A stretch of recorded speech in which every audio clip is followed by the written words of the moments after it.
Are you tired of running Energy Surge on your Mesmer? Well then this is the build for you, Psychic Instability. This is one of the most fun builds that I've ever used in Guild Wars. Now, I don't think this is a meta build. I've been using this off and on whenever I play the game. I usually run this on my Mesmer. I like Overload, I like Psychic Instability, I like Cry, so I naturally like to run these skills. But this build actually has really good damage, and when I do like random pickup groups for like daily Zaishen battles and stuff, I tend to get top damage or near top damage against like meta builds, so I feel like this is worth making a video about. So let's discuss what this build does. Alright, so first of all, what is the point of this build? It is a shutdown damage build. So unlike Energy Surge, which just does damage, this build also does damage, but it also shuts down. Now this build is high skill, meaning that if you want to use this effectively, you will need to be good at interrupting. There is no brainlessness to this build at all. Everything is extremely deliberate. You have to know who and when to overload, who and when to Psychic Instability.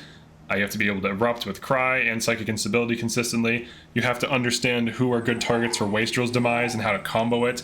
Generally, as soon as you instability something, you throw Demise on it to get AoE damage. You have to understand the nuance of when to use Chaos Storm, who to use Chaos Storm on, and why. In some cases, you might just be better off just dropping Chaos Storm from the build. It can be nice, but some teams might get mad at you for bringing some scattering abilities. Depends on like what you're doing. Unnatural Signet is obviously always good. Shattered Delusions is always good, and then I Am Unstoppable is just a utility, it can be replaced. Same thing with like Chaos Storm. I would say the key things of the build are Overload, Psychic Instability, Cry, Wastrels, Unnatural, and then Shatter. Like I would say 5, 7, and 8 are optional and preference based. I like Shatter because if you hit an Overload, it's 75 adjacent. If you hit an Unnatural, it's 75 target, 50 adjacent, and then if you hit a Shatter, it's 75 more adjacent. So 150 adjacent between the two skills, and then another 50 from this, so 200 adjacent, 225 targets for 10 energy, and it's also very quick. The other nice thing about this build is that everything, fourth cast, 1 second Signet, fourth cast. And then this is your only long casting spell. So you don't need a 40-40. You don't even need like a 40-20 or a 20-20 or anything like that. The actual thing I usually run is just like energy plus 5 Oni Blade. This is like an energy Marshal, HP plus 30, HP plus 30, and then Forget Me Not. And Forget Me Not can be replaced with whatever you want. I use a Focus, but I sometimes use my Platinum Staff here if I want to increase the chance of, or increase the casting time of this 40% of the time. Now you can instant cast fourth cast, so if your fast casting is high enough, I think at like 13 fast casting and higher, if you trigger a 20-20 or a 20-40 or whatever, if you get half casting time from your weapon, you instant cast and you don't even go into casting animation. So it happens so fast it might as well be instant. And it actually doesn't even interrupt whatever you're doing. There's still after cast, but it's just that fast. So it works through days. It's high skill, it's really fun, and it's definitely, I think it has more potential than Energy Surge for like random pickup groups, but for like speed clears and stuff, obviously they're going to expect Energy Surge because you have so many Energy Surges going off at the same time with coordination, it will kill. So it's definitely better more for like random teams that you don't know the composition. But let's identify, so here's some Winds of Change enemies. So we have some Ampha Warrior, Necromancer, Monk, and so on, Ellie. So usually when you see a group, you have to actually identify what you're supposed to be doing. So like, you want overload targets, first you want to prioritize getting Psychic Instability off, especially against grouped up enemies. So if there's some big Ellie threat, you want to hit that immediately. So usually what I like to do, and this is just a bunch of healers, so we're probably going to die and we might not even kill them, but what I like to do is just immediately Psychic Instability something, and then throw Chaos Storm down. There's some combos. It's getting healed. Psychic Instability again. So right now I'm shutting down their caster. I'm throwing Wastrels on it. Overload combo. That was a missed overload there. Wait for a spell.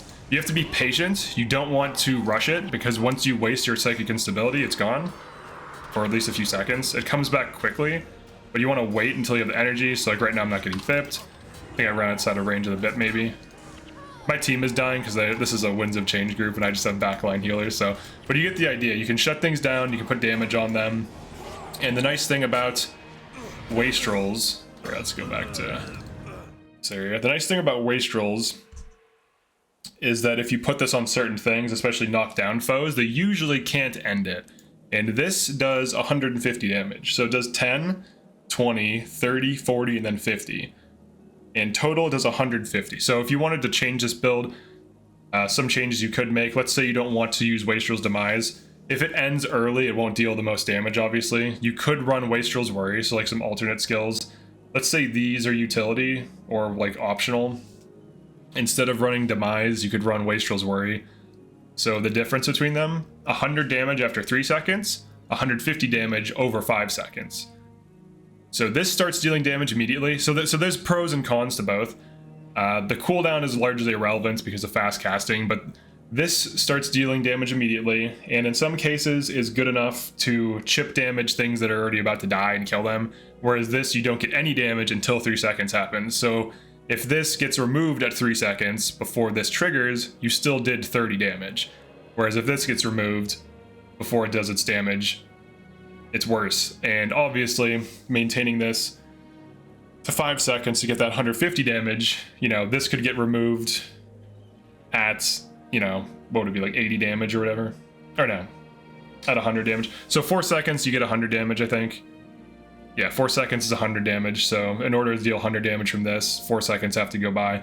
Now, depending on the speed of the team you're on, it could be better to bring this, but both are about as good as each other. There's pros and cons to both, like I said, and it's completely up to you which you want, but both are fine. Now, the idea behind Wastrel's Demise is you're making use of the 4-second knockdown, and most casters and most, like, paragons, some paragon enemies have, like, shouts that can be used, obviously, but most enemies that are easy to interrupt with this do not have stances or shouts. So you knock them down and throw Demise on them, and then all the things that are near them also get knocked down, and, you know, they just start taking adjacent damage. And it also helps your team out because it removes a ton of pressure, so it acts as this instant shutdown that just completely pulls things out of, you know, combat for 4 seconds, and then you also get damage on them. And then when they get back up and they try to use a spell, you hit them with Cry of Frustration, and then when they try to use another spell, you hit them with Overload, Signet, and then Shatter, and then by that point, you've done a ton of damage. And the reason I run Chaos Storm is it does have a 30-second cooldown, but with fast casting, it's reduced by roughly like 40%, you know, depending on your fast casting. So it's basically on like a 15 to 18-second cooldown, which is not bad. And for an armor-ignoring AoE, if every single one of these instances hits, so it's over 10 seconds, it does 250 armor ignoring. Now, usually what happens is if you Psychic Instability, Wastrel's Chaos Storm, by the 5th hit, they're getting up and then they might try to escape. But in some cases, casters will just stay there and continue trying to cast, especially like offensive mages like Necros, enemy mesmers, Ellies, things like this. They usually stay in it, but things like monks and writs that are healing tend to flee. So you can run into some issues running this, but it's cheap, it does a lot of damage, it stacks with this combo. Usually I do 1, 2, 3, so like Psychic Instability, Wastrel's Chaos Storm, and then wait for them to get up, Cry, Overload, the next skill, and you can overload into Shatter if you want quicker damage. It's a little bit faster than using a natural Signet. If you wanted to replace this with something else, then the utility slot, it can be whatever. Another option, you could run this for a free interrupt, so now you have an extra interrupt. If they're hexed, deals extra damage. Or I'm sorry, interrupts any skill if they're hexed. So this is nice because they should be overloaded and they're probably going to be demised. So this just gives you another free Signet. So if energy is a concern, that can be used. And of course, things like guilt can be used. This is really good if you know the area has offensive enemy mages. For 5 energy, you get 14 back, and it also causes a spell to fail. So like, let's say you use Psychic Instability Wastrels on something.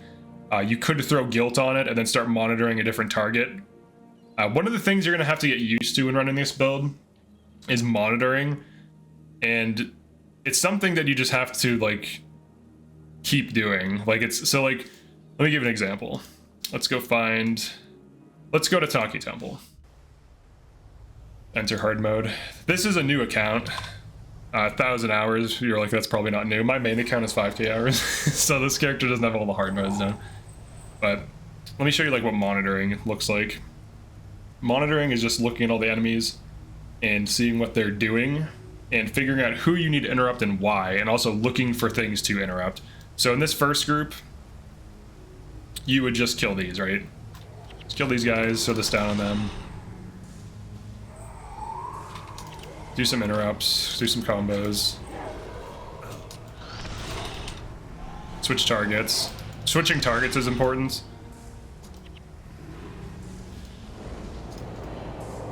Alright, so switching targets is important for throwing wastrels. Also, if you find pets, throw wastrels on them. They do not use skills, for the most part, unless they have pet skills, which they almost never do. So this is, like, you can just throw these on pets. I think you throw these on minions, too, if the enemies have minions. Alright, so let's look at these enemies. So you have Afflicted Monk, Afflicted Ranger, Afflicted Ritualist. Now you're probably thinking, oh, this Afflicted Ritualist is like easy to interrupt. It's really not. It mostly uses Spirit Transfer. It sometimes uses Life, which is 3/4, so those can be interrupted if you're like really like on the ball. You have to be like super focused, or just like used to interrupting. But they mostly use a 4th cast called Spirit Transfer, so they're actually quite hard to interrupt.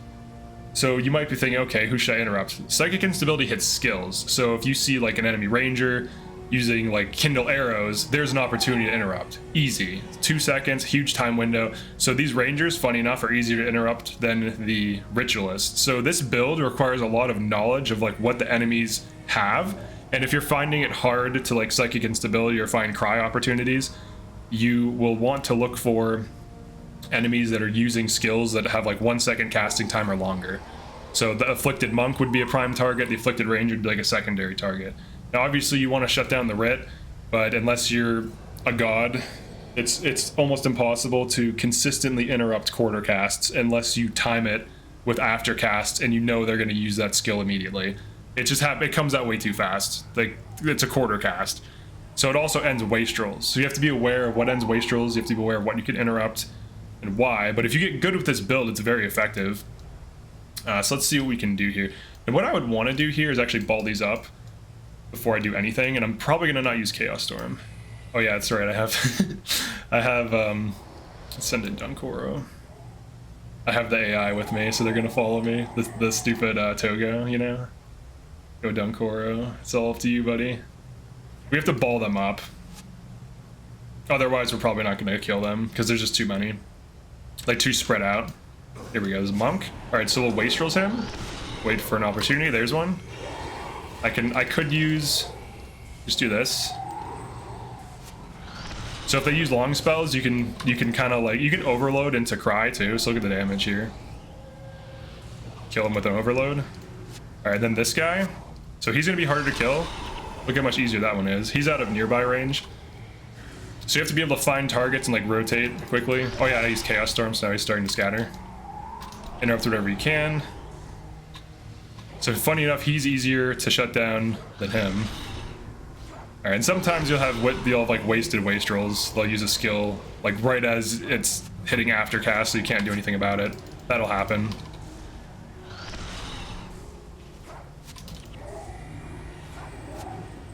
Alright, now we have to find skill. He might scatter. There we go, Marauder shot. Now he's catching spirit transfers, so these things are hard to kill. Like, I don't have other damage on my team, it's just support and like healing. But you can see that like if, let's try to interrupt this Red actually. Let's go for him. Like, it's good luck interrupting these. You might get lucky, but it's pretty crazy. Like, I'm literally better off just waiting for this. Just waiting for him to do something. Oh, oops, I used the wrong skill there. I misclicked. I hit 4. Sometimes I'll click on like the other skills.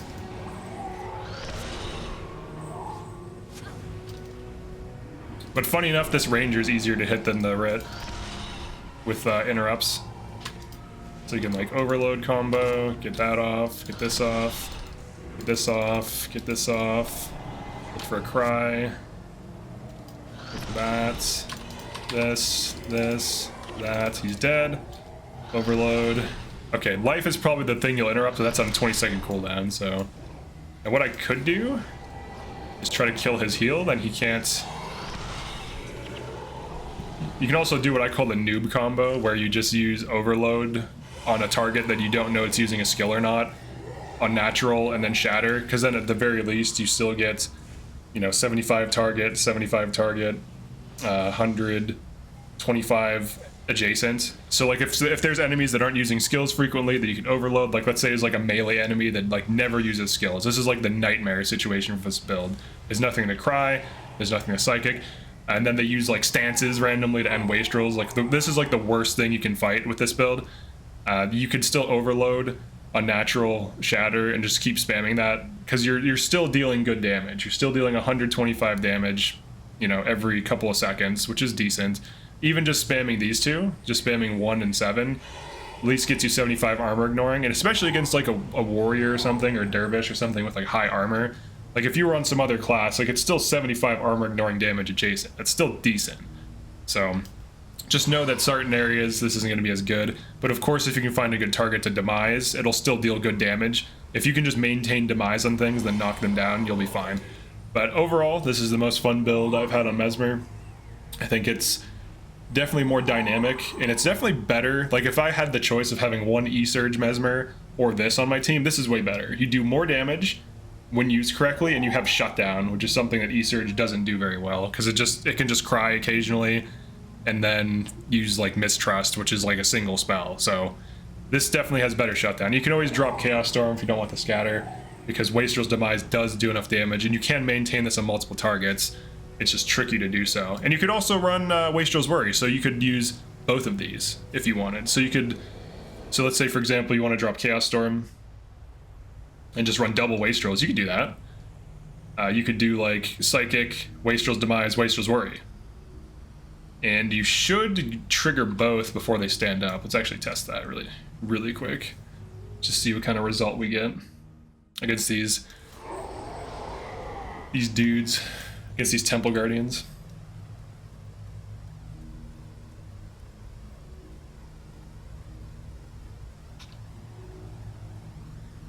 If the timing works out, this is really good. But you could always cry them too. We wait for them to do a spell. Wastrels.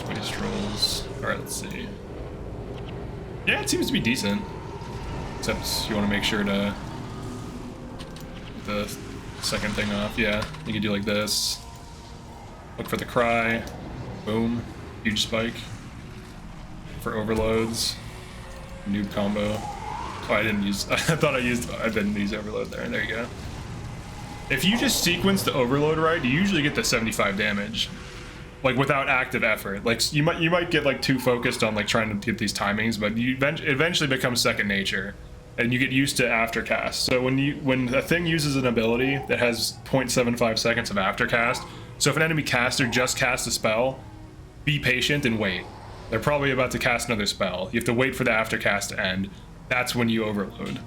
So you don't even have to like time overload all the time. It becomes like subconscious. You just like overload, and it's instant 75 damage. And then if an enemy is using a 2-second cast, even on hard mode, you can overload into cry. So like you could overload and then cry this, and that's 75, 75, 75 target, 75. So like you can do like 1, 3, 6, 7, just like burst something down really quickly. And it's very effective. And of course there's things like Cry of Frustration, or I'm sorry, I don't have all the PvE skills in this character yet, but there's, where's the Sun Spear? Cry of Pain. So if you just throw overload on something, you can just like, if you overload and then Cry of Pain, it automatically does 50 damage to area. So this can be good. It only interrupts the target though, so keep that in mind. But Cry of Pain can be good. If you run it with Cry of Frustration, I find that you burn through energy even with a BIP.